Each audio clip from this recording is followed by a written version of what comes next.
Hey guys, today I'm going to talk about this book. It's called Thanks for Waiting, The Joy and Weirdness of Being a Late Bloomer. It's by Dori Shafrir. Somehow I got an advanced copy, like a galley copy of the book. And that's not something that normally happens to me, like I'm not a book influencer who works in publishing or anything like that. I'm like a big fan of Dori Shafrir. I listened to 2 of her podcasts. I think the only 2 podcasts she has. So I might have entered like some kind of contest or something and forgot about it, but I don't think so because there was no like letter that came with it that says you're a contest winner. And I searched my email box and there was nothing that said I won anything. But anyways, I got this book. I also pre-ordered like the real like publishing copy, not the advanced copy. So I'm excited to get that too. But I just want to talk about why I really like this book. I really related to like the late bloomer topics. She goes into a lot of stuff. You may or may not remember I talked about Dori's podcast, Matt and Dori's Excellent Adventure, like way far back on a podcast recommendation video that I did. But I talked about her podcast and her journey I talked about her podcast, and on the podcast she talks about her journey with infertility, which is like the main reason I bought this book, but like all the other parts of the book I really liked too,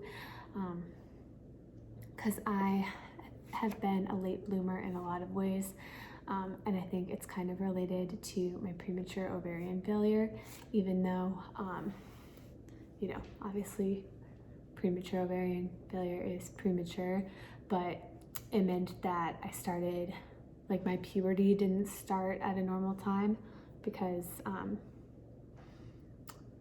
like my ovaries had already failed. So my body like was behind my other peers, and in that way it was a late bloomer and like didn't start dating until later and all of that stuff.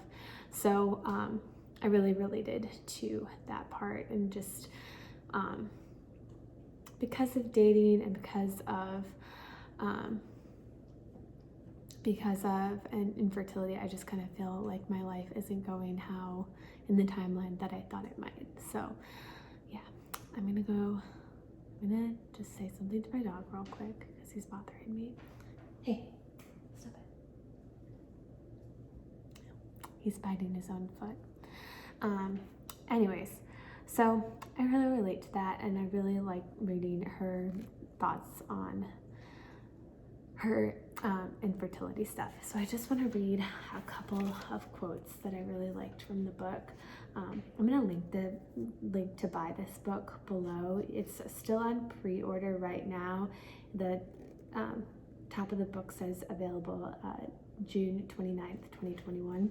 Something that I learned about book sales nowadays is that pre-orders are super important to authors. So if you might be interested in this book too, I would really recommend pre-ordering it.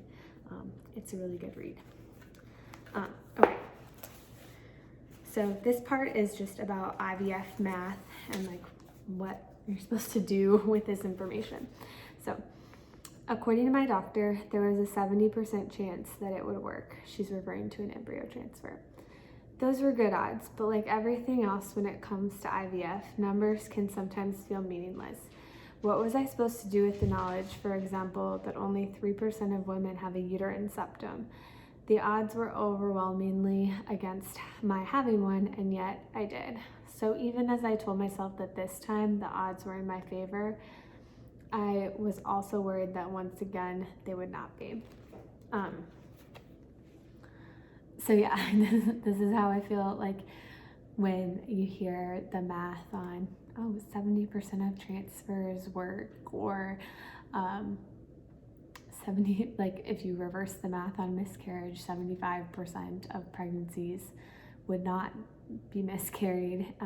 But if you look at the math on premature ovarian failure prior to age 18, it's like 1 in 10,000 women. So like, because that's true, like the information that 70% of transfers are successful isn't as persuasive as it might be otherwise. So I'm glad she articulated this for me, because that's what I love when writers can do, is when they can just articulate something that I've been feeling but haven't been able to put words to. The next thing I really enjoyed is related to miscarriage too, or just related to miscarriage. A miscarriage is a horrible thing to endure alone, but when women haven't told anyone that they were pregnant, they don't have anyone to turn to when it happens. Not telling friends and family isn't just to protect the person who's experiencing the miscarriage. It's also to protect the feelings of the people who may not know the right thing to say, how to respond, or what to do. It's another way that women are told that their grief and their traumas shouldn't take up space. Yeah, definitely feel this. Just because of the circumstances of IVF in COVID times and traveling to do IVF in general, we did tell a relatively good amount of people beforehand, just about the process in general, which with the exception of like one person, there's nothing against this person, it's just like we're not that close, so like I probably shouldn't have said anything, because they're the only person that I haven't told that like it hasn't worked out, so I hope it's not just like weird with that person forever, but yeah, like there is like this, like whenever I talk about it with anyone, it's like I feel like I have to bright side the conversation in some way, or like there's been multiple scenarios where like it comes up and the person says, well, like, I'm so sorry, or like whatever, and I say, no, it's okay. It's not okay, obviously, but I just been like saying that to like, let's please stop talking about this, and I don't like, just like, I don't want them to feel bad for talking about it, or like what, like I don't want anyone to feel bad. I already feel bad enough. Like, I don't know how to talk about it either. So don't feel bad for not knowing how to talk about it, because same boat right here. So yeah, it's a real unfortunate standard that we've set for everyone.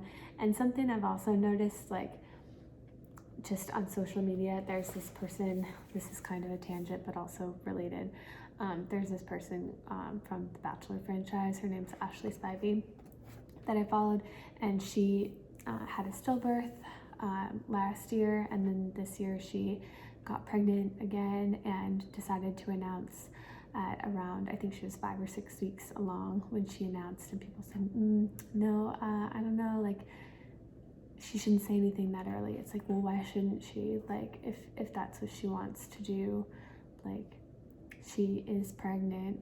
She was pregnant when she announced. So like, why can't she announce it? Like, there's stuff that could happen all the way down the line. Like, it's sad, but it's true, and she should be able to share that if she wants to. So, and I mean, not just her, but I think anybody should be able to if they want to, and you shouldn't like feel you have to wait until a certain week mark, and somebody else shouldn't be able to tell you, oh yeah, you do have to wait until that certain week mark. Like, not have it be an unspoken rule, but an actual spoken rule. So, bottom line, tangent over, I really enjoyed this book, and I would highly recommend it if you feel like you relate to this title in any way. It would probably be a nice read, and if you are going through infertility stuff, then she has quite a few chapters on that. So Thanks so much for watching. Like I said, I'll link the book below, and yeah, just thanks for hanging out with me again this week. Have a good one.